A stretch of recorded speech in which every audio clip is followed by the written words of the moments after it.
Polka dot के ऊपर applique के ड्रेसेस ले आए। अस्सलाम वालेकुम व्यूअर्स, उम्मीद है आप सब लोग खैरियत से होंगे। देख सकते हैं पोल्का के ऊपर दामन स्टाइल में ड्रेसेस ले आए। ब्लैक कलर देख रहे हैं, पोल्का के ऊपर दामन स्टाइल में है। कॉटन नेट की एप्लिक हुई भी है, बहुत ही प्यारे नफासत से वर्क हुआ है। ये इसका बाजू आ गया, बहुत ही प्यारा नफासत से हैंड वर्क है। प्रॉपर पोल्का डॉट है, ब्लैक कलर आ गया। ये ट्राउज़र वाइट है कंट्रास्ट में, और ये बंच बना हुआ है ट्राउज़र के बॉर्डर पे।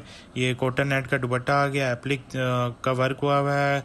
बहुत ही प्यारा सॉफ्ट स्टफ है कॉटन नेट का। समर के हवाले से बहुत ही प्यारा है। ब्लैक कलर देख रहे हैं, स्क्रीनशॉट लेके ऑर्डर प्लेस करते जाएगा। बायो में व्हाट्सएप नंबर दिया हुआ है। ऑरेंज कलर आ गया, बहुत ही प्यारा। येलो कलर आ गया, इसके बाद देखें रेड कलर आ गया, मोस्ट डिमांडिंग कलर।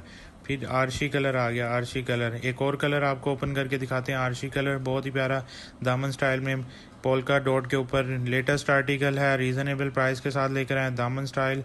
ये इसका ट्राउज़र आ गया, ट्राउज़र के बॉर्डर पे बंच बना हुआ, वाइट ट्राउज़र है। और ये इसके बाजू आ गए, बाजू पे बंच बने हुए हैं, बहुत ही प्यारे।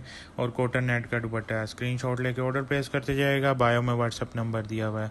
ओके, ज़ाकल्लाह, अल्लाह हाफिज़, दुआ में याद रखिएगा।